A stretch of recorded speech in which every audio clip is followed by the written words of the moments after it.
Welcome. Today's post is Murdoch, McMurdo, Murdaugh and 322.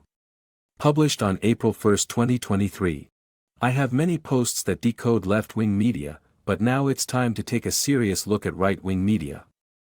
How did it come to exist? How has it not collapsed given the domination of the left? These are questions I can finally answer with decoding. Here are the topics we'll be decoding today. You can always find this list in the description below. If you enjoy this video, please press the like button, and subscribe for weekly full-length blog posts, and shorter, more shareable videos. Let's begin. News Corp owns a lot of media outlets. You know Fox News and probably have seen the New York Post a few times, as both venues are among the rare outlets that have given Donald Trump a fair shake. But that's just two outlets. How many do you think they own? To give you a vague idea, I took screenshots of the wiki page about all they own. This isn't even the complete list. Top left, it starts with Fox News. Most of the rest I'll assume you didn't know, but it's quite impressive. It's also very global in nature. They began in Australia and eventually moved to the UK as the Prime Minister's media arm and finally the USA. News Corp ranks right up there with Disney and Time Warner in controlling the vast majority of media. The one outlet you are surely familiar with is Fox News, which by most accounts is the only media entity of the mainstream that wasn't on a jihad to remove Trump. This isn't to say they have been positive of Trump, but they didn't go as hard against Trump as the others did. It's this often half-positive/half negative approach Fox News has that most Trump supporters online I've seen don't often readily embrace Fox News. Still, many appreciate Sean Hannity, as there are no versions of that on the other big stations. Quite the contrary. There was an endless effort to cook Trump with negative and often irrational coverage. Even with the caveat that Fox News is critical of Trump, it begs the question of how they can exist as a voice outside the established narrative at all. Of the major news entities, Fox is the only one that consistently gets tied to the right wing. This comes down to who built and owns these outlets, and the answer is an Australian named Rupert Murdoch. Murdoch and Fox News. So what made Murdoch special? How did he establish a dynasty, some of which is right-wing, without being destroyed by the dominant left-wing media? The true answer is something I'll be decoding, but there is also an official story on how Murdoch built Fox News. July 15, 1996. MSNBC launched. October 7, 1996. Fox News launched. The origin of Fox News began around the time that Time Warner was required by law to carry a competitor to CNN. Microsoft created a CNN clone in MSNBC for this purpose, and Murdoch created the fair and balanced Fox News. Notice that just to get a seat at the table, Fox News had to pay cable providers per subscriber, which is the opposite of the way it usually works. This opens up quite a few interesting questions on how on earth they could afford such a thing. I'll get to that point later. Even with this pay per customer, rather than be paid by customer, Time Warner chose MSNBC to maintain the left-wing agenda. This led Rupert Murdoch into a legal battle which led to Fox News being forced onto Time Warner. Luckily for Murdoch, Rudy Giuliani was mayor in New York, and so he pulled strings, and after a massive legal fight a deal was made to exchange Time Warner to carry Fox News, but only through Rudy's New York public access channel. Therefore it cost them nothing. Yet even with this they only allowed it with the agreement by Murdoch to include Time Warner's programming with Murdoch's global satellite network. Murdoch traded access to New York for global access to his empire. Quite telling for how important New York is. It's also an interesting connection with Rudy as mayor. It had long been run by Democrats, yet Rudy turns it and does so at the exact time necessary to usher in Fox News. I believe the answer to this amazing timing lies in the transition from George H.W. Bush to Bill Clinton. This was the year before Rudy ran for office. I decoded in my Bush's Consolation Prize post that there were a lot of threats from Clinton's side that had bullied many of Bush's allies away from him with fear of death. Eventually a peace deal was reached for the transition. the terms of which had prominent media markers in the form of the bodyguard. I believe the deal involved Houston being protected, and H.W. Bush in turn left office without hamstringing Bush with executive orders and other actions. The symbol in the film of protecting a star from a stalker that's coming. Notice the lines in the film about how Reagan and JFK got shot, and the bodyguard replies that it wasn't on his watch. I.e., if those two had made the same deal, they wouldn't have met a tragedy. Notice also the lyrics not being about protection so much as leaving the White House, and constantly giving love to the one that stays. I.e., the deal being not to screw over Clinton as he arrives while he still had his fingers on the levers of power. So I believe this deal is the answer, that in exchange for a peaceful transition, several exchanges were made as a token of friendship after what amounted to a hostile takeover. I suspect it also included giving New York to Republicans. This is perhaps why Mayor Rudy exists as a blip in an otherwise pure blue New York. They allowed a Republican mayor/governor, and so as to not waste the opportunity, it was then used as a tool to expand media reach by forcing Fox News to stand alongside CNN. It's not just the mayor but governor too. It all ends right as W. Bush gets in. Know what else ended that same year? 1993 Rudy elected mayor of New York. 1993 Walker Texas Ranger begins. 1994 Walker Bush elected Gov of Texas, landslide. 2001 Rudy Giuliani leaves office. 2001 Walker Texas Ranger ends run. Walker/Texas/Ranger equals Walker/Texas/Ranger. It perfectly not only aligns to the terminology of names but also the years the Bush family switched from president to Texas governor and then back to chief executive. The meaning of this is likely another gain from giving up the White House, a set of markers in a show about protecting their allies which had long been targeted. All of this helps clarify Rudy and Bush's place in things, but what about Murdoch? Why was he of all people the wallet behind the sudden appearance of conservative media across the world? Who or what is behind Murdoch's News Corp? Why is it the only thing of its size that supports Republicans? McMurdo. To answer this question I need to talk about hammers. Legal symbolism is often symbolized with a hammer, gavel. Reconcile this hammer symbol with that lawsuit from Murdoch I discussed. The case that forced Fox News onto Time Warner and thereby New York. The same day of that legal filing by Murdoch, hammer, an Antarctic hammer battle began. October 9, 1996. Murdoch Fox antitrust suit, hammer/gavel, filed against Time Warner. October 9, 1996. McMurdo Antarctic Base. One worker attacked the other with a hammer, intervened by third person, and both required stitches. October 10, 1996. Time Warner suit against New York. The same day Murdoch began the antitrust suit is the same day the third ever crime in Antarctica took place at McMurdo Base. One worker attacked another with a hammer. Notice the details, and you will realize this is definitely the right column to track.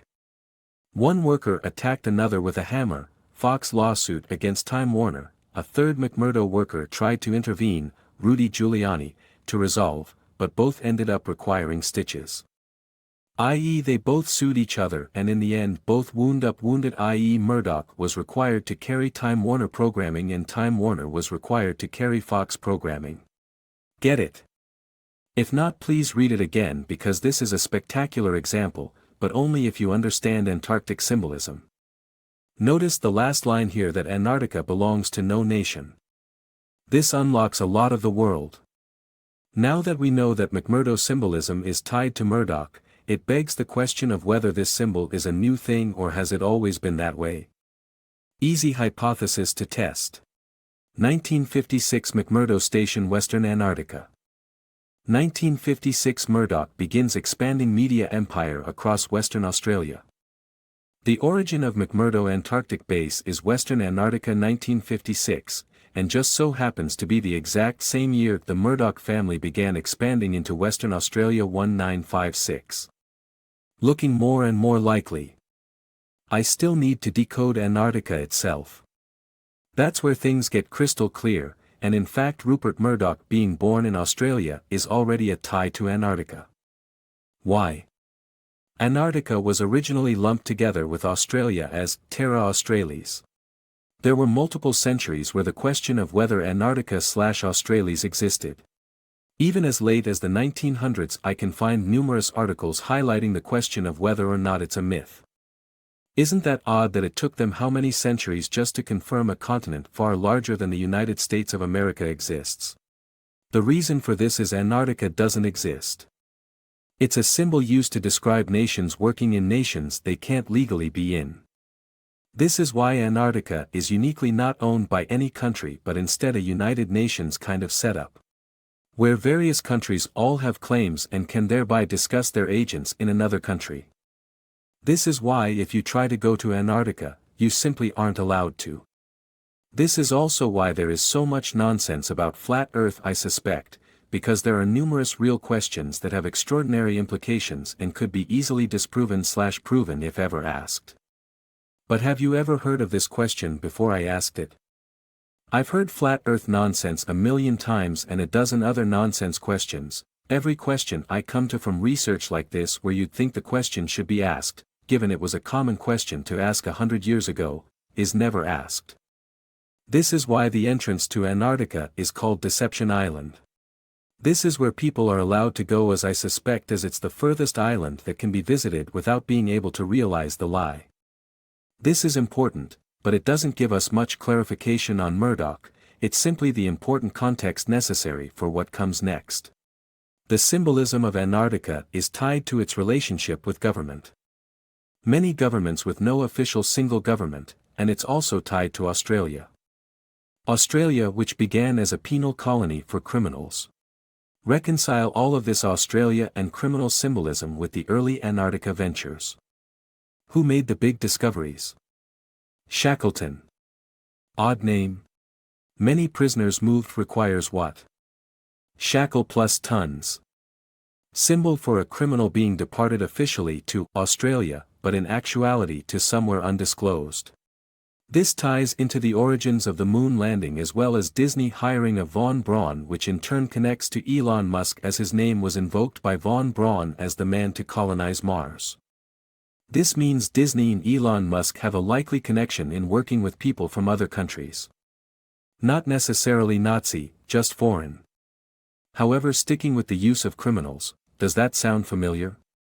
Ever hear of Operation Paperclip? 1945–1959, Nazi criminals moved to the United States secretly under paperclip for work. 1946–1947, Antarctic High Jump Program. Same symbol, using Antarctica to define the jump from Germany to the USA without raising alarm bells. Paperclip was highly top secret and only revealed in 1947, a full 2 years after it began. High jump was a way to discuss it. You may recall jump as a symbol I've covered in other posts tied to the jump from one country to another. I could go into past examples, but I found a new one this week, so I'll just use that one to explain it.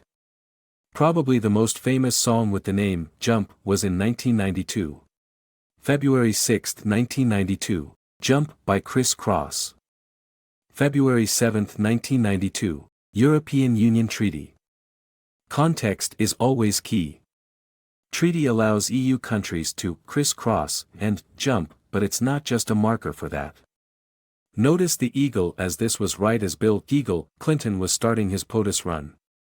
Moreover, when I looked at the members, born same day as the double eagle launched to go overseas. The point is likely in EU being a win for forces of globalism, and the USA was next through Clinton. NAFTA comes to mind in relation to this. So how could any force act against this? Who precisely was fighting who? Murdoch is a roadmap to the greater conflict. I already covered how the Australian Murdoch and Australian/Antarctic McMurdo began at the same time. Remember that it entailed Murdoch beginning an expansion across Australia that has maintained all this time even unto present day. So where exactly was the money coming from? The answer is at this exact same time in 1956, in the exact same place Australia's flagship made her debut. This gives us a likely answer on funding. Giant expensive military projects act as a mask to finance ops across the world. In this case, it's in buying the media landscape starting in Australia. Notice one of the ship's first trips was the Olympics. This was the first year the Olympics ever came to Australia. Olympics symbolize various countries coming together in cooperation. Logo is interconnected rings. However, this Olympic game involved a boycott from Egypt, China, and other countries. This gives us a few clues at some of the disagreement brewing even in the 1950s. It's not until JFK goes after the CIA and the Fed and later when Nixon goes after the Fed as well that things erupt. Notice Murdoch got married the same year his expansion began. I can't decode this fully, but I can speculate because this is something that can imply two groups getting together. I'd need to research the spouse to figure more out and there isn't much info online about it. Murdoch, China and Snowden. I'm not sure who the partner represents, but at least one of his wives, the one from China, seems to suggest a partnership there. June 8, 1999. Trump Maples divorced. June 8, 1999. Rupert Murdoch divorce finalized to journalist Anna Torv. Plus 17 days. Murdoch marries Wendy Deng. This gives us a connection with Trump's faction being tied to Murdoch during the transition. I need to do more research, but it is worth mentioning a few curiosities. For example, whatever affiliation was being switched likely had some danger to it. June 8, 1999. Marla Maples divorce. June 8, 1999. Rupert Murdoch divorce finalized to journalist. June 25, 1999. Trump's father dead. August 7, 2000. Trump's mother dead. 2000. Trump's brother-in-law dead. Why else would his family suffer 3 deaths in such short succession? Notice that Trump almost ran for president that year and I suspect he was supposed to be the third party to split the R vote. He nearly went bankrupt after this, but I cover that history in many other posts. Let's stick to Murdoch, who for whatever reason timed his divorce to Trump's and then 17 days later married a Chinese woman. A woman most famous for attacking a pie thrower. This was a phone hacking scandal, and it led to Murdoch having to give up his position as head of certain media outlets. Reminds me of the NSA's phone tracking scandal, seems almost like a precursor. Note it's The Guardian that reports the NSA stuff and the same is true here as they go after Murdoch. The pressure of the campaign stops Murdoch from taking over Sky Broadcaster. One interesting thing I notice is the timing of Murdoch divorce. He leaves the Chinese Wendy Deng the same time the Snowden NSA leaks hit and the same time Snowden goes to China. May 2013. Snowden leaves for Hong Kong. June 2013. Snowden Guardian leaks, same outlet that hit Murdoch for phone hacking. June 2013. Murdoch files for divorce from Wendy Deng. I am not good enough at history or decoding yet to contextualize what this means just yet, but it makes me wonder if it was this relationship with Murdoch that gave Snowden access to the files. After all, Murdoch married Wendy Deng in 1999, which is the same exact time every Snowden timeline I've ever seen begins their story of his leaks. I don't think that's a coincidence. He didn't officially begin working for the CIA until later, but anyone paying attention can tell they recruit much younger than the official date with the way things are set up. 1999 is when he began hacking, and that is likely the unofficial beginning of his CIA relationship. Now as for why these two relationships are timed to one another. I believe the answer is in trust ops, as in marriages define cooperation between two parties and that cooperation is cemented through some form of leverage to ensure the partnership. Snowden's access to secrets may have been this leverage. Heck, it may even have been why he had the name Snowden, as Murdoch's symbol was the snowed den of McMurdo, Antarctica. I assume the falling apart is tied to the war Fox News was having with Obama. This doesn't necessarily mean Murdoch was in agreement with the direction Fox had taken. I suspect the often schizophrenic conservative/liberal whiplash Fox News is tied to an autonomy the other networks don't share, but that's highly speculative. Let's stick with what is clear. For example, his empire is considerable in the UK. Originated with the PM Thatcher with a trade of good press for his takeover of British media. At least that's how the liberal media frames it. Trying to grasp the structure of it both easy and hard, easy in the sense that with a broad net you can throw darts at the top voices of the Republican movement and are likely to find a connection to Murdoch. For example, Rush Limbaugh got his start thanks to Ronald Reagan's removal of the Fairness Doctrine, but his early big rise can be partially attributed to his TV exposure. This began thanks to Roger Ailes giving him a TV show. This was the man Rupert Murdoch put in charge of Fox News from launch till 2016. Rush is distinct from Murdoch and his success is outside of it. Notice the debut of that show was late 1992, this was as H.W. Bush was on his way out.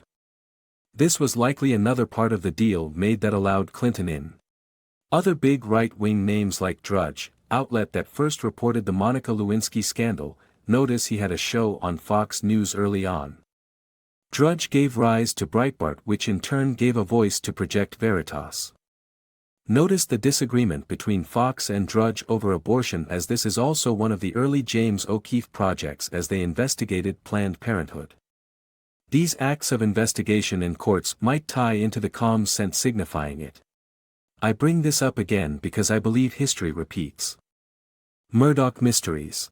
When H.W. Bush left office, they set up this show about Texas law enforcement hero named Walker, same name and same place. Bush became Gov. Law enforcement. So this begs the question of when W. Bush left, what show was set up? Murdoch Mysteries had its debut precisely 1 year before Obama took office, but given the only candidate for election outside of Obama was John McCain, this might just be another deal made just like in 1992. More comms about stepping down without causing problems and let Obama have it. We see Murdoch symbolism instead of Bush. I might speculate on which side was viewed as in control. Bush had record low numbers towards the end of his terms, and it may have been a case of the right wing largely turning on him. The environment may not have been as hospitable to W. as it was his father. Murdoch Mysteries began from a book series that had its debut October 1, 1997. October 1, 1997, Detective Murdoch debut book series, Except the Dying. October 1, 1997, Timberwolves contract $123 million. Why do I mention this connection? 1989, Minnesota Timberwolves founded. 1989, Timberwolf H.W. Bush first year as POTUS. Timberwolves had the worst year of the NBA during election season. November 3, 1989, Timberwolves debut losing to Seattle. November 3, 1992, Timberwolf, H.W. Bush losing to Clinton. I speculate this was a symbol about him and coordinating the fall. January 20, 2008, Murdoch Mysteries debut. January 20, 2009, Obama inauguration. First episode of Murdoch Mysteries with cooperation from Tesla. Tesla being a calm likely tied to Elon Musk's at the time new venture. I have to wonder if choosing electric might have been to separate the oil-tied Bush ties somewhat. I did notice this curious timing. April 20, 2010, Tesla loan DOE for $65 million. April 20, 2010, Deepwater Horizon BP Mexico oil spill $5.5 billion settlement. Given Murdoch's ties to the UK, I'd say there's a decent chance this is a push against Murdoch in some fashion. The Tesla green energy being the new direction instead of oil. This ties into the Middle Eastern push to control oil markets by preventing the US from tapping their own. This changed dramatically under Trump with Salman as an ally, but in 2010 it was the opposite story. Speaking of al-Walid, this is a good point to transition into a crucial topic when we discuss agents. Notice the children connotation along with oil for Saudi Arabia. How is control obtained over chess pieces? For example, we discussed how prisoners are used, Shackleton, but how are shackles tied to these spies? The answer is the obvious one. Antarctica is sometimes used as a symbol for the location of these groups. Who was the first woman to set foot in Antarctica? The answer is Caroline Michelson, and she accomplished the feat on February 20, 1935. When I looked into this timing I found something curious. February 20, 1935. 22, Caroline Michelson, first woman to set foot on Antarctica. February 22, 1935. 2:22, Shirley Temple plus Barrymore, first interracial dance pair on film. 22/22. This makes perfect sense for Antarctica symbolism, as I've decoded Shirley Temple as tied to blackmail comms. Thus the symbol is of adding children to blackmail ops. This will become much more clear when I go through the context of the film. Shirley Temple's golden curls. Context is everything, and so for this symbol keep in mind it was the first woman to set foot on Antarctica, and all of it is a front for the military/government funneling money into takeover ops. Contrast to this film. Shirley Temple given a commission to capture an entire regiment of military. She can't read equals symbol of the associating girls not being aware of what is happening. Not aware because many of the children involved in blackmail are unaware they are used for these practices, as it happens when they are sedated. The act gets surveilled, and then the target ends up in the pocket without the victim even knowing they were a victim. This fits with her order of capturing men. You may remember the little girl symbol most associated with that kind of activity is Alice. What was the military doing in Australia when McMurdo went up? And Murdoch began buying the press in 1956. The answer is they set up an Alice Springs science station. But let's get more into the film. The plot focuses on Shirley Temple changing the mind of her rich grandfather from enemy into ally, specifically necessary due to her parents being broke. An offer is made to let Temple stay with the grandfather. If taken without comms, it's a cute story of a child changing the mind of a bitter old man, but with comms. Note the famous upward staircase dance, moving up, scene has a context of convincing the little girl to go to bed with a song about having enough money for market. By going to bed and dance voluntarily with the old rich man, she moves up and obtains money. The butler secretly brings her trained dog, leading to the grandfather sneaking in on the daughter, and this is where he has a change of heart. What specifically causes the change of heart? Note their first encounter. He poked me with his stick, and so she threw mud him. He is convinced to stop being so mean and even carry a cart behind him with the friend of Shirley Temple. A friend that she helped baptize secretly, joining church ops. Playing strings with a harp, same strings his wife did. Song about dreams, sleeping, and chains, strings. A lot of focus in the film is given to convincing her to go to sleep at specific times. I could be reading too much into these films at times, but I am confident blackmail is a common thing in the star world, and she was the most famous child actor that ever lived. If they use blackmail with children, and I'm right about comms, then it naturally fits she would send comms about that, doesn't it? Note the co-star being Barrymore. The family being tied to Drew plus Barrymore. Original name Blythe. Put it all together, and you get Drew Blythe Barrymore. A famous child actress and the original last name of the President Clinton. I'll dig more into that thread in another post. For now let's stick to Shirley Temple. Her most famous song being The Good Ship Lollipop. Symbolism for a young girl. Technically lollipop is a symbol for a child, as it's the typical candy used to represent kids, but it works for this symbol as child is the major point of the blackmail. The lyrics focus on going to sleep. Another of her movies being Heidi. Heidi equals hide, a book about sending a girl away from parents to live with a relative. This is much like in Little Colonel film with sending a young girl to a stranger. Heidi sleepwalks in the story and opens the door for strangers at night. The symbolism of Shirley Temple is clear, and in fact I can reinforce this with the Q map. How does Q use the word temple? Involves drugged underage girls and Epstein's Island, pictures of child-sized beds plus church. That's about as confirmed as it can get. I remind you again, Shirley Temple was the most famous child star who ever lived, and so unless we are mistaken about Hollywood being run with blackmail, then it makes perfect sense her symbolism would be tied to the same. Notice when she is enlisted in the military. Shirley Temple's weapon is stated as her golden curls and dimple, mole symbol. She also has curly top as one of her most famous films. This is to say that her golden hair curls is the visual symbolism identifying the role. I believe the reason for this is because when involving a child for blackmail it is necessary to have an excuse to spend time with them nightly so as to drug them. Curlers of that age required wearing pinching clips overnight that could also cause pain. It's a ready-made excuse for any lingering discomfort the child expressed after waking up. The gold part being a symbol of the reward for the act, being paid/funded. Given this, the role of a small child with golden curls would have a built-in symbolism for these kinds of behaviors. This reinforces a decode I already made about another famous show as its famous theme song calls out. Golden curls, Brady. All of them had hair of gold, youngest one in curls. I used the Brady movie as such a thing would distill the point of the show. Notice she looks for Kitty Carryall's underpants. Carryall equals storage of what?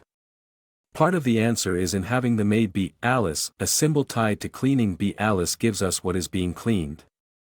Read my Alice in Wonderland decodes if you don't understand the connotation. This show as a calm for blackmail may seem strange at a glance, but the defining characteristic of the show is its clean. In fact, if you look at the trailer for the movie, the entire joke is just how clean the show is. I want you to think for a moment, if you were going to create a show about hiding perversion, how would you frame it? Would the family involved act shady?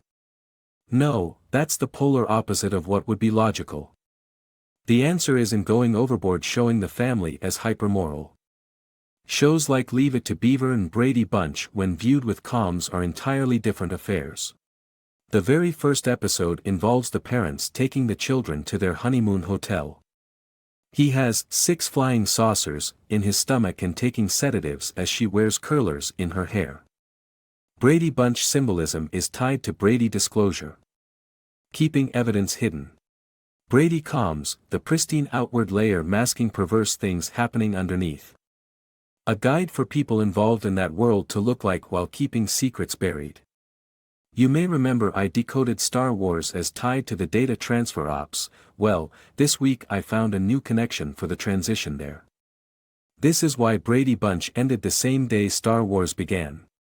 May 25, 1977. Brady Bunch variety show ends. May 25, 1977. Star Wars debut. May 25, 1977. Crewline nuke. I noticed a nuke that day as well. Crewline, a word symbolizing the movement of associates. February 6, 1981. Brady Bride's Girls Get Married special with Alice. February 6, 1981. Prince Charles proposes to Diana. Symbolism tied to evidence control of 2 parties.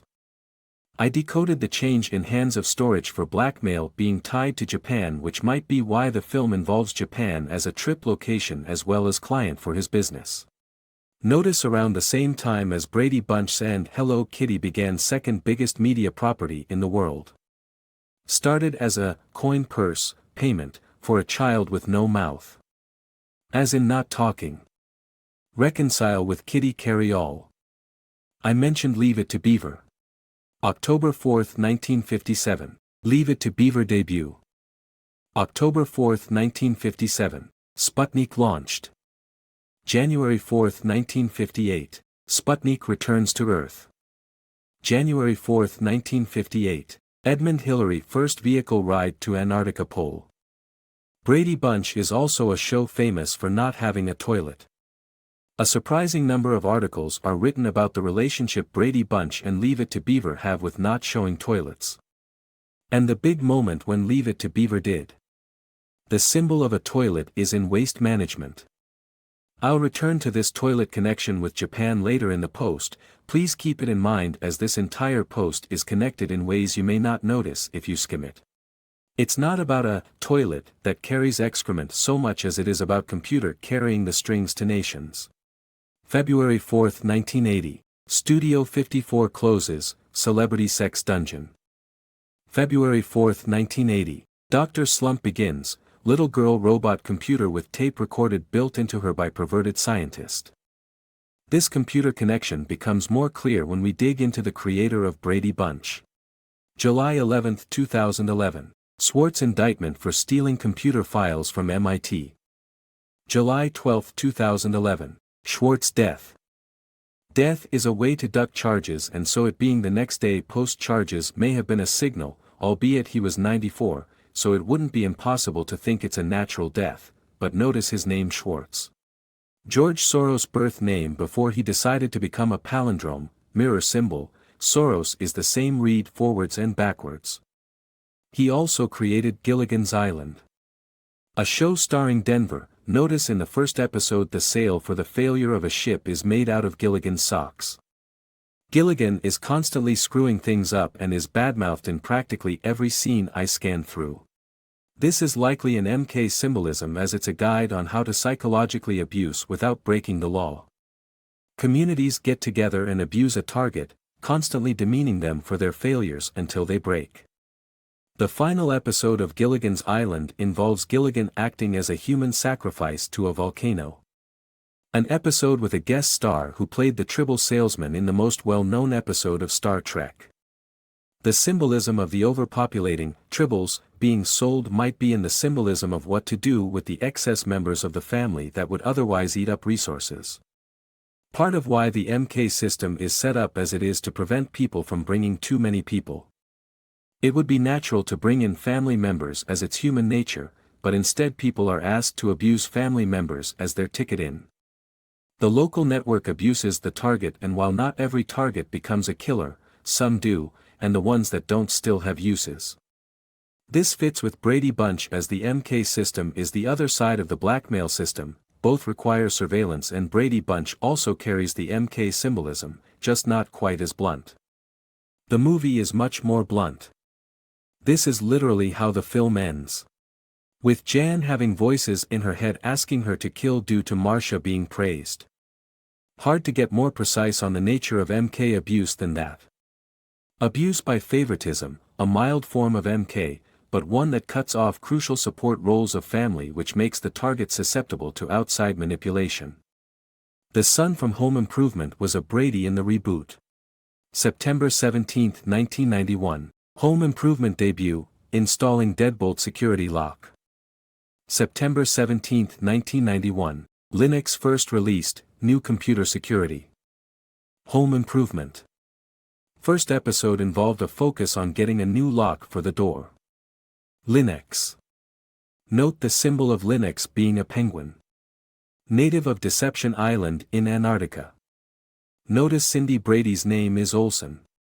Olsen twin symbolism, it ties it to the similarly timed show with her, as all these popular shows have a common thread of being markers for the ops tied to each other going on. Brady connection to DOE. Tom Brady football born on the same day as the MK Ultra hearings, which were the day before Q clearance/DOE came into existence. The very first song played at a Super Bowl had the music of The Sound of Music. Football is crucial in the most famous Brady Bunch episode.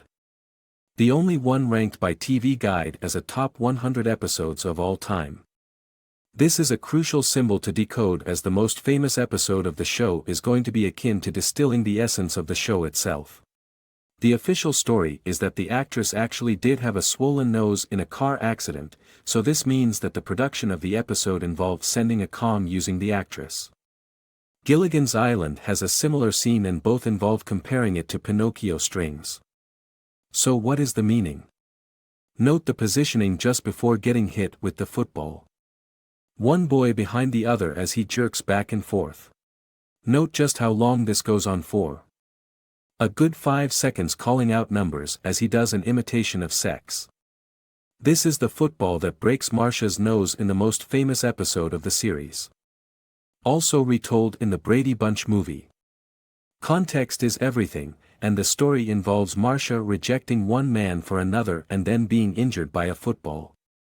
The symbolism appears to be someone upset at rejection, like say the divorce of Murdoch for example, and then throwing a football in revenge for it. Throwing a football in this context would be activating blackmail and damaging the face of the target by exposure. Digging deeper, Marcia specifically breaks up with a guy to go with a man named Simpson, played by Nicholas Hammond. This is what leads her to be hit with a football that is connected to two boys choreographing intercourse. So who specifically was Marcia trying to get together with that caused all the problems? Nicholas Hammond, a man who played in the film Sound of Music as one of the boys. First Super Bowl song. Sound of Music as the son of the Von Trapp children escaping Nazi control, Operation Paperclip.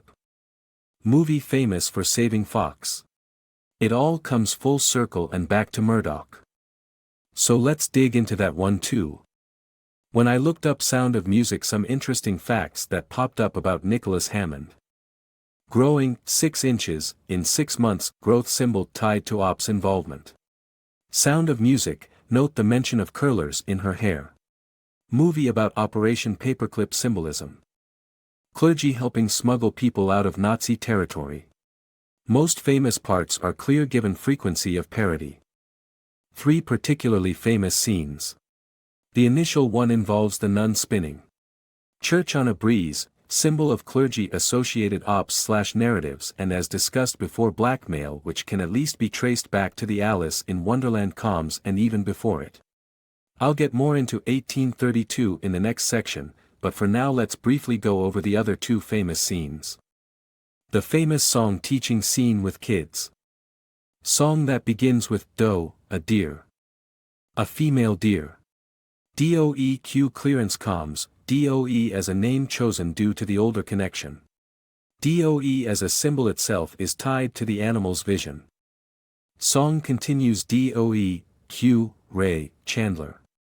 DOE, Q secrets, Ray, Chandler, me far, distance travel, puppet string song follow. I translate it as, Ray Chandler, but the symbol itself is not tied to her, she simply invokes it, and it's a good example for this specific case. Chandler equals child handler. Ray is the definition of visibility. Light is defined by rays. Thus Ray Chandler is a symbol of visibility of child handling, i.e. follow Ray Chandler and you can follow along with the ops of child handling. Then it continues to attaching strings and then a song to follow. Ends with TEA, a symbol of church comms. T equals cross symbolism, which brings it back to DOE, which in context is referring to the main character as she teaches the children ops. The Von Trapp family. Trapp as symbol of blackmailing. The final of the 3 famous scenes is perhaps the most obvious given all the other comms. A song dedicated to children going to bed. Sung twice in the film before audiences, song involves saying goodbye as well, as this is symbolism of leaving the past affiliation with Nazis. Moving to safety under the church and then being employed elsewhere for the same acts. The song holds multiple layers of symbolism, as it's not just defining their job but asserting a farewell to doing that job for that party. For it to have saved Fox implies there was merit in sending a message of rejection to the past and performing blackmail for a new party tied to the church. Simply put, the movie is a giant love letter to cooperation with church blackmail ops. Murdoch bought Fox.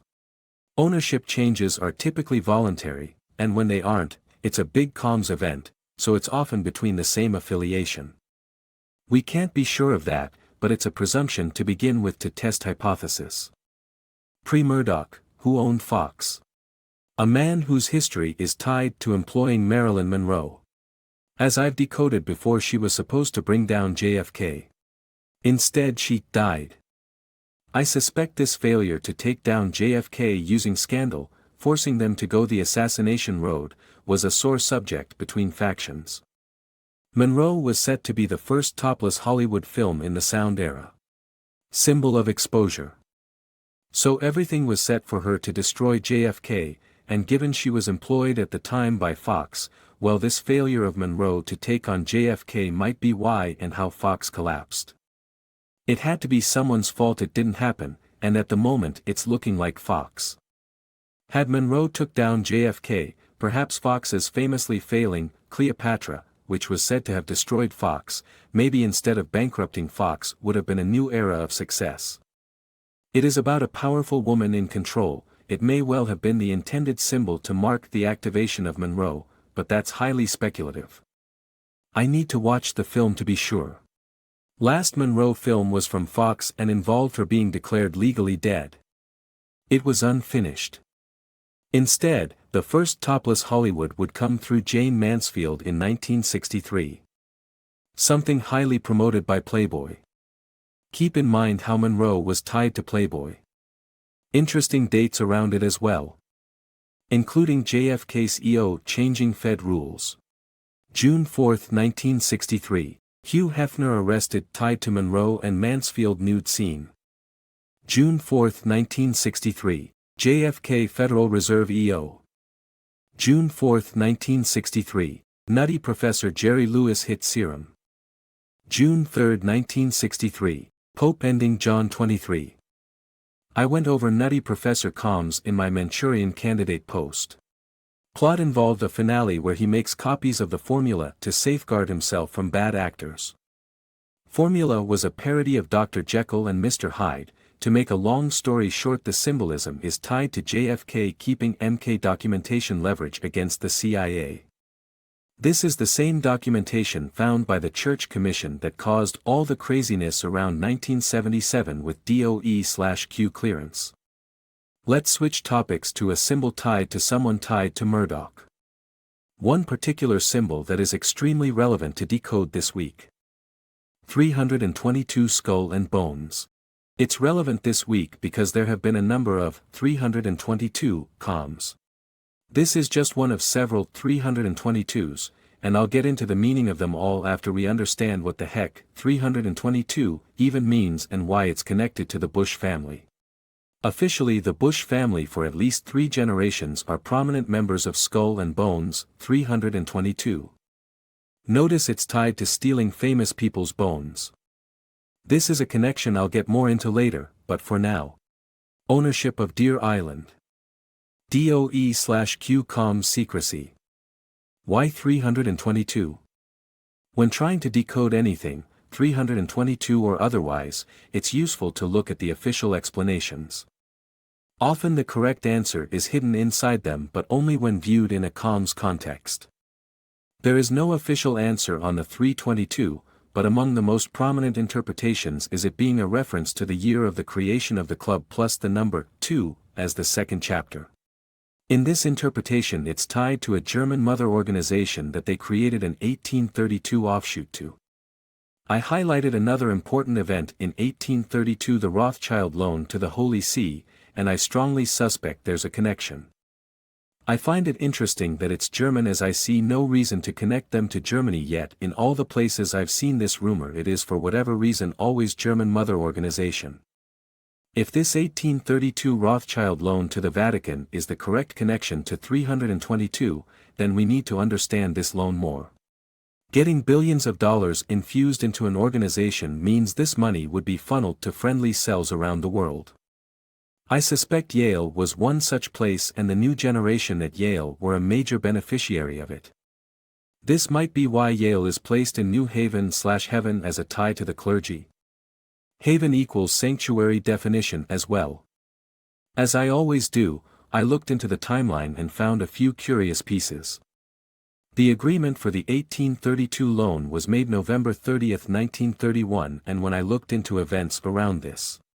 October 31, 1831, Frankenstein first popular version, still in use today. November 30, 1831, agreement Rothschild loan to Vatican. November 29, 1831, Germany UFO spotted disk, the apparent size of the moon. September 6, 1831, Geneva, Switzerland UFO sightings begin. November 29, 1831, Geneva, Switzerland UFO last seen. Timing is near the first popular version of Frankenstein, which begins in Germany and moves to Switzerland. Same places, and even direction of timings, as early UFO sightings. UFO symbolism is foreign agent. In this context, it would likely be a messenger with promises of money for cooperation. Frankenstein 1831 being the first popular version might be because of funding that allowed promotion/press. Especially since part of Frankenstein's symbolism is tied to the printing press. A marker for the print revolution. Created as a monster out of many different men from different places. Coordination from many places. The symbol of creating a violent mob which is done using the press. If this connection is correct with press and Yale, then it may explain how they have the title of the oldest literary magazine in the USA. Big success over time comes from investment, so I find it curious the oldest just so happened to be in student hands, as the students may have had a pipeline into that vast sum of money. It may just be when Yale went from being just a college to being funded into a super college which today stands alongside Harvard at the top of countless other institutions. The church connection may also explain why the clergy a few decades later were so tied to children and blackmail with the Alice in Wonderland push. I had decoded before a college connection tied to those ops, and this reinforces that. Furthermore, this Frankenstein connection explains why the 322 symbol is Halloween themed. The popular version that literally was released on Halloween. This still isn't a certainty, but it is looking likely. In which case, 322, as a symbol, represents the ownership of skeletons in the closet. Notice the very first thing that comes up with the history of that phrase is 1832. In fact, what's amusing here is that idiom was my first reaction to the decode, and when I explained my take to a reader, minus the idiom, it was the first thing they thought of without me even saying that part. This demonstrates how well known that saying is. This is important because, as I show in every post, the more well-known something is, the more likely it's been pushed onto us as an important piece of symbolism. Anyway, the point is it's all about collecting the skeletons in other people's closets. Hence members being bonesmen. This fits with the blackmail ops certainly, and fits most uses I've seen of 322. Thus usage of 322 is to invoke the symbolism of old crimes. It can represent control of evidence of them or something more benign. Recent 322 comms, I had a reader point this one out after I mentioned I had been seeing 322 comms around. Announced on 322 and CS2 can be converted into 322. C equals 3S equals 2 mirrored, so it may have always had that 322 symbol tied to it. The most interesting, 322, is what's going on now with Japan. I brought up the Japanese baseball game, and take a closer look. It's actually March 21st, but Japan is plus 17 hours ahead, which means it was March 22nd, 322 in Japan during the World Baseball Classic that Japan won. What's most interesting about this Japan winning baseball comm is that the 322nd episode of South Park hit on March 1, 2023, 3 halves in Japan. An episode that involved a love letter to Japanese toilets as well as a JFK assassination plot by big businesses.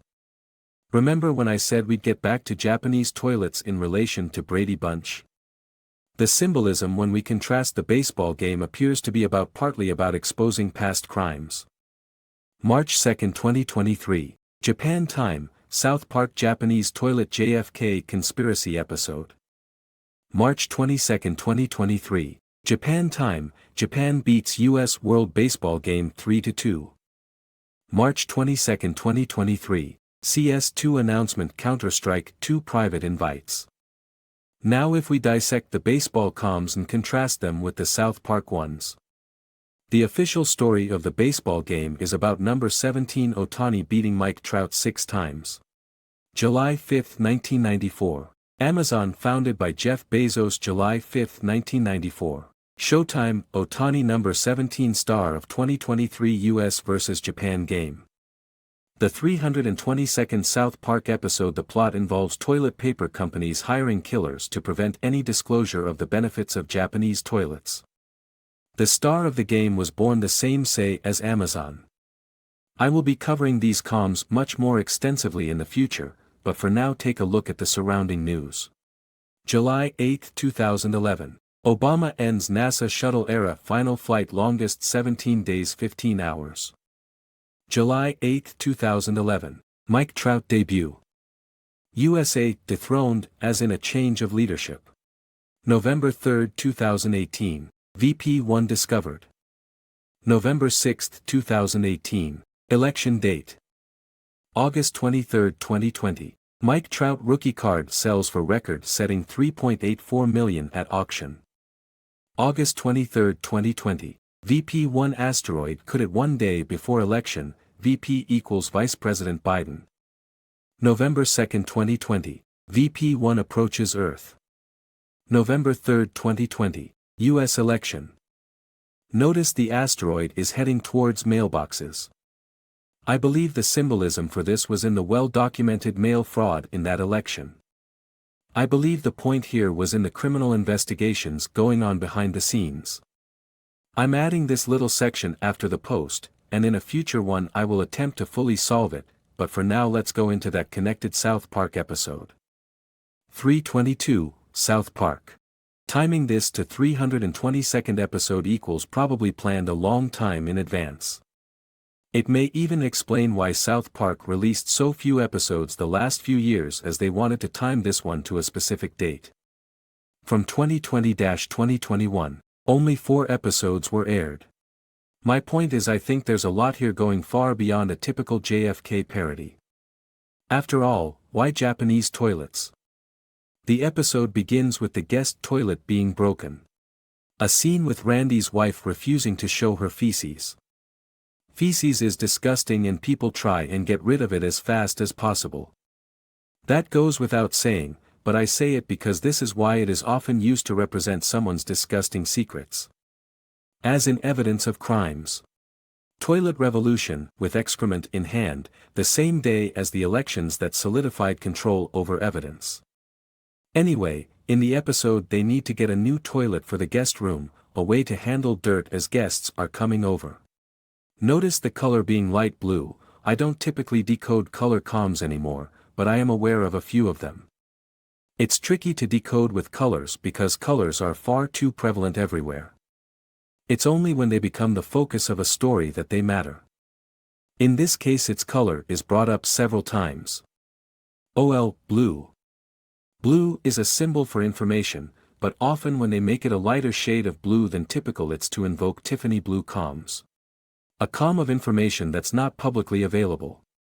Privately owned information. The prize of the WBC which is connected to his episode is made by Tiffany and Company. Though I can't say yet if that part is meaningful.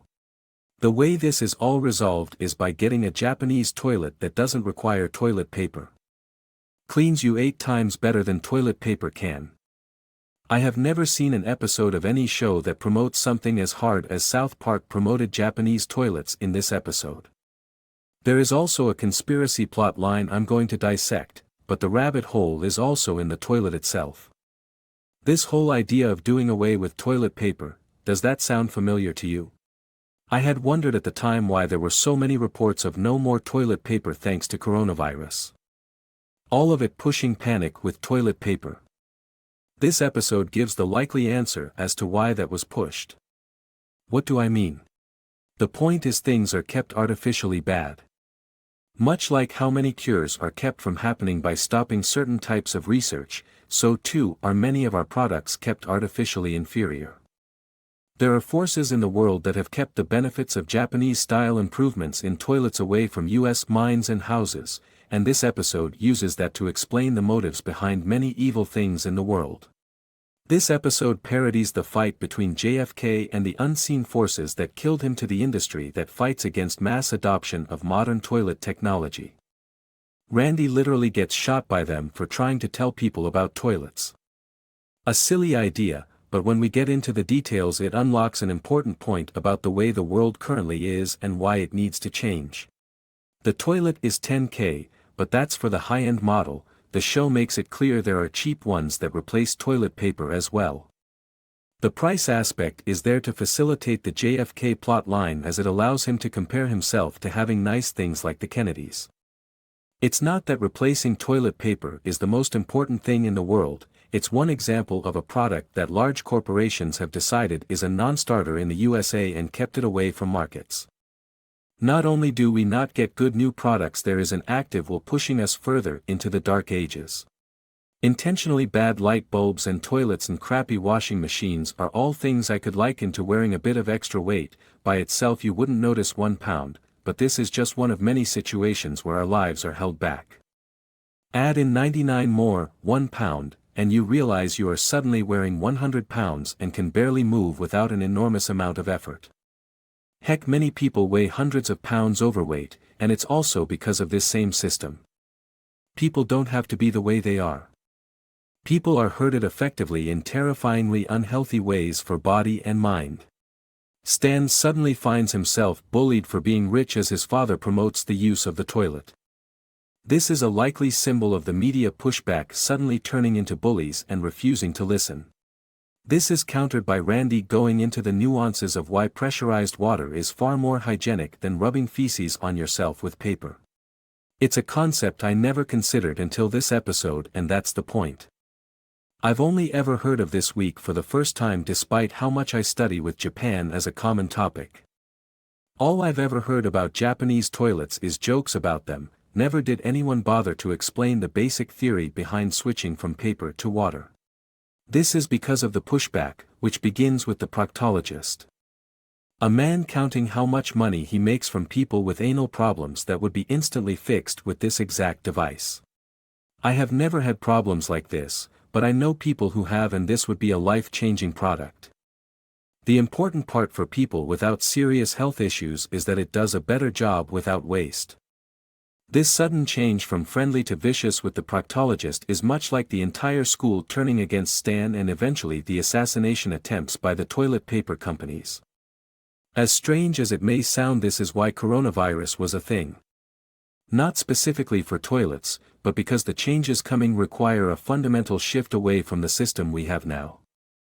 A system where groups of people hire harassment and killers for anyone that says/does something that threatens their livelihood. They could have made the symbol any of 100 other products, but choosing toilets allows for an extra layer with evident symbolism.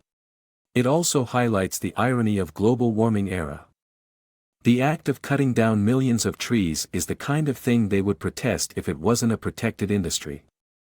So laying out the arguments and being coy about the danger at the start, all of it leading to a JFK parody. The motives of assassination being the toilet paper companies not wanting to lose business.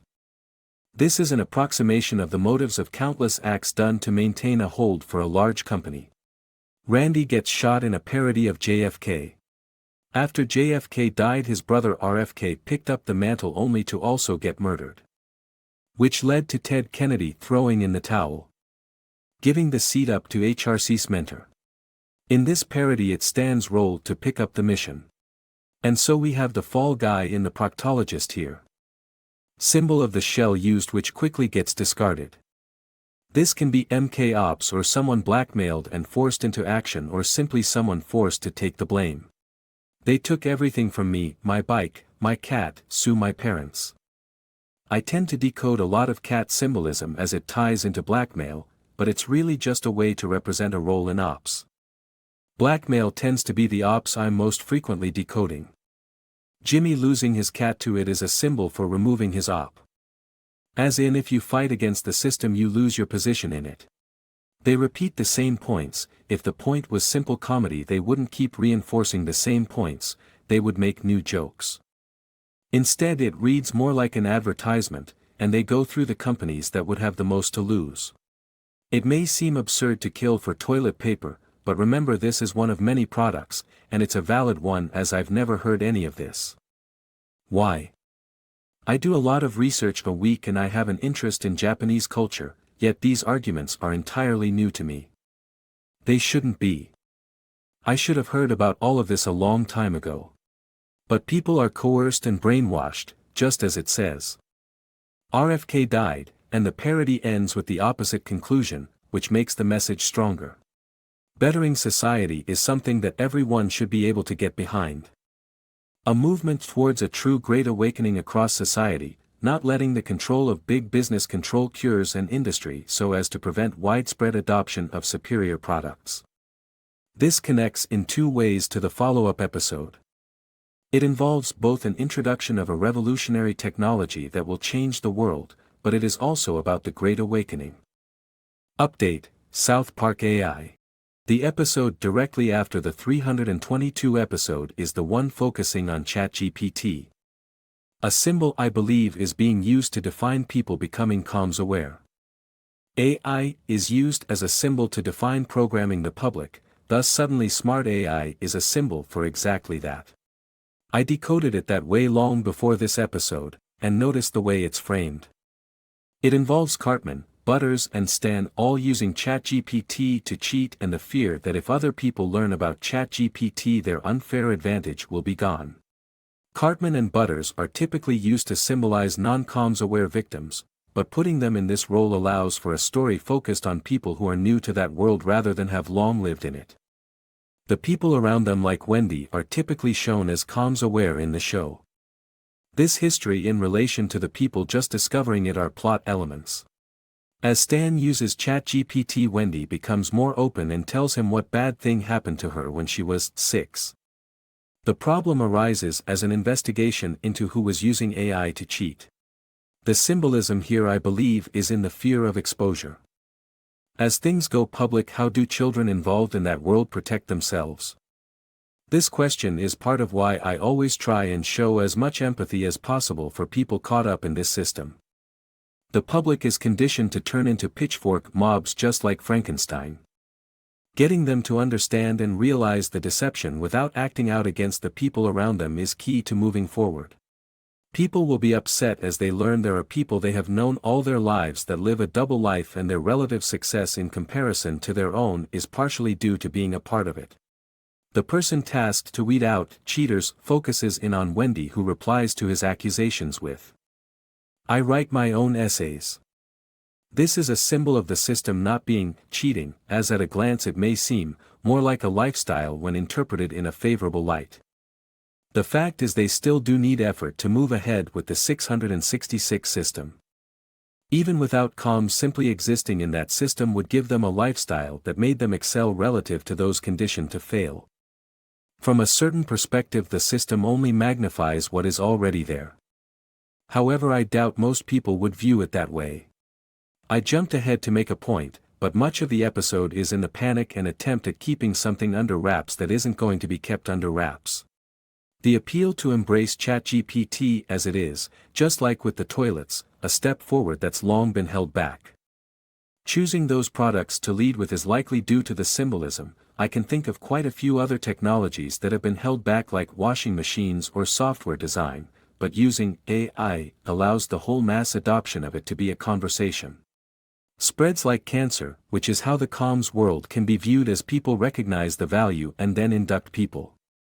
Using this symbol allows people to portray it as a terrifying future or conversely talk about all the jobs lost due to it.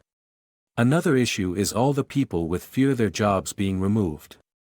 The argument made that if it's exposed it will hurt Wendy by exposing him. It helps to remember all the children caught up in this that would suddenly go from star students to social pariahs, but only if things aren't done carefully. Whoever uses it for messages is a monster. The show goes between both versions and ends with having ChatGPT write the ending. An ending which involves a speech about making sure everyone has access to it going forward. And why it's crucial to keep ChatGPT technology away from big companies that would monopolize and abuse it. Reconcile that against the last episode showing big business keeping technology inferior and most importantly silent, as they silenced anyone talking about its benefits. The same is true of the comms world. Stan asks ChatGPT to write a happy ending. I believe this is about people learning the comms world in a positive way. A way that doesn't invite mass hysteria and arrests of people caught up in it through no fault of their own. I still need to dig a lot deeper into ChatGPT to be confident of this decode. I am confident that AI has been used to symbolize the programming of the masses at least. I am also confident that part of the point of these last 2 episodes is about how to adopt improvements in technology, but that's not really decoding, that's just literally the plots of both episodes, lol. One thing is for sure, and that's that the motivations of big companies are often at direct odds with the populace, and this needs to be addressed. Both episodes discussed this danger, and it begs the question of just how many new technologies have been held back. This is an aside, but I have long had a number of ideas for inventions I've long wondered why they don't exist. I spoke up about this and found other people with the same. Sure, I'm biased, and my ideas may not be as good as I think, but I can see now that it doesn't matter. If my ideas happen to be superior to existing ones, there is no way for me get traction for them, and even if there was, we can see the forces that fight against positive change. Just imagine how much better things would be if such entities worked to moving us in a good direction rather than bad. The good news is we seem to finally be going in that direction. Okay, last topic. Murdaugh and ChatGPT. I went over Rupert Murdoch, the show Murdoch Mysteries, and I went over McMurdo base in Antarctica.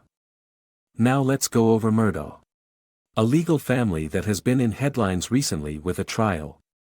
I highlight the legal family aspect because of this curious connection. January 25, 2023. Musk's ChatGPT bot passes law school exam. January 25, 2023. Famous law family, Alex Murdaugh murder trial begins. I suspect the connection here is in this trial acting as a vehicle for bringing things to the public. Though this is entirely irrelevant to decoding, I asked ChatGPT about it. Results were underwhelming. I believe ChatGPT is being used to represent the programming/awakening of the masses.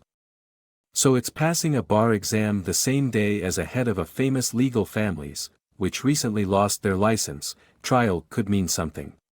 January 23, 2023. Musk Starlink is now connecting remote Antarctic research McMurdo station. January 23, 2023. Murdaugh's trial on the homicide charges began with jury selection.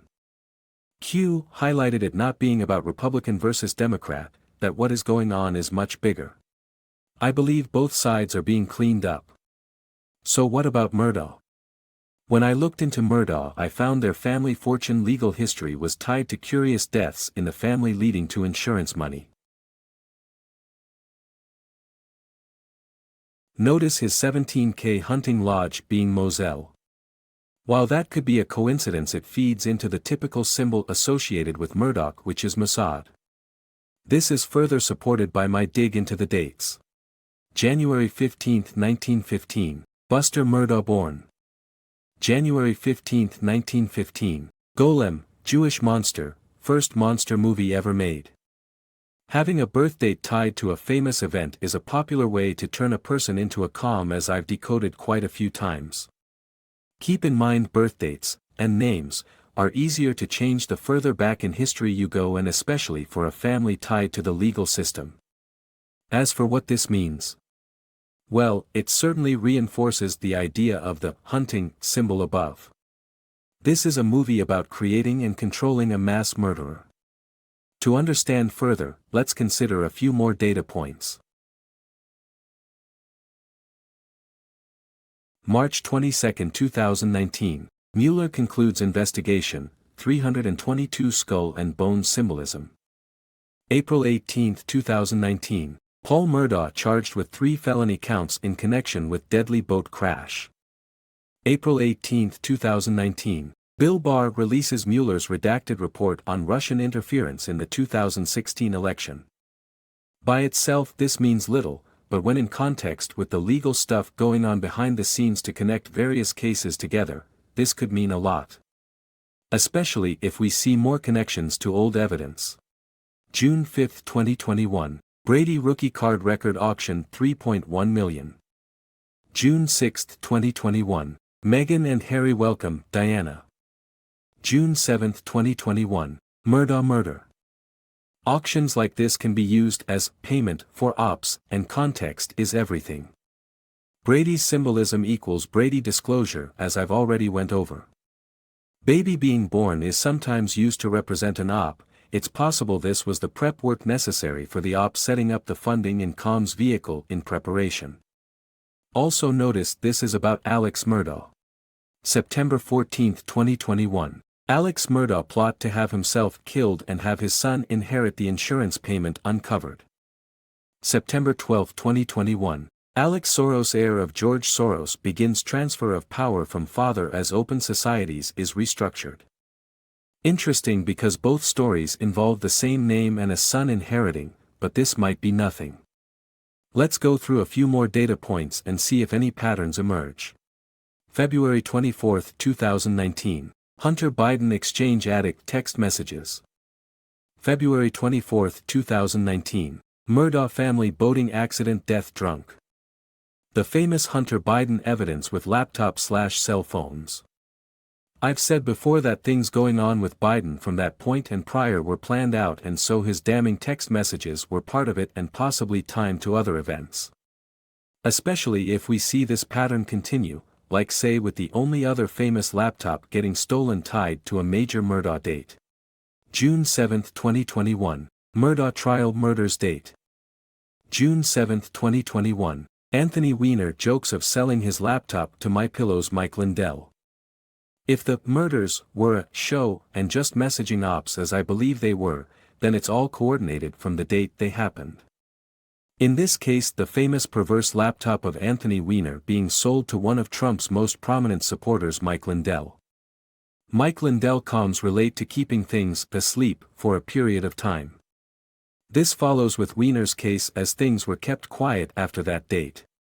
It's all still in motion, but what I see suggests they have been keeping things quiet as hard as possible for a long time now, all while things cruise behind the scenes and real change is made. These cases like Murdaugh appear to be about connecting the multitudes of cases together so as to fix things with the minimum number of hammer falls necessary. When things finally surface and can go public is hard to say, but I think it's coming soon. At least presuming things don't get paused anyway. I'm hoping it's full speed ahead, but even if parts get delayed, I don't think the plan is changing fundamentally. I think what we are about to see is a movie designed to wake people up, and some parts of it are moving very fast now. March 30, 2023. Republican-led effort ends COVID emergency on fast track to becoming bill. March 30, 2023. Trump indicted on 34 counts, first time a U.S. president has faced criminal charges. According to a reader, those two news events were within 2 hours of each other. If you followed my COVID posts, you know why this fits together, all of it is tied together. The stolen election evidence, getting everything into court, and with COVID over, officially it may well be a sign things are going especially well. One more news update from another reader. March 24, 2023. Biden gift of chocolate from bombed chocolate factory survivors. March 24, 2023. Chocolate factory explodes in Pa. Not just chocolate, but soon after another incident with chocolate ice cream as well. Inappropriately joking about ice cream before talking about a school shooting that killed 6. There's a few points to this. First is it's bad publicity, and as I've said in many posts, his goal is getting his own numbers down. The presentation is other level is in comms, and ice cream equals scream symbolism. It works with him coming to get it, as he is intentionally creating bad publicity for himself.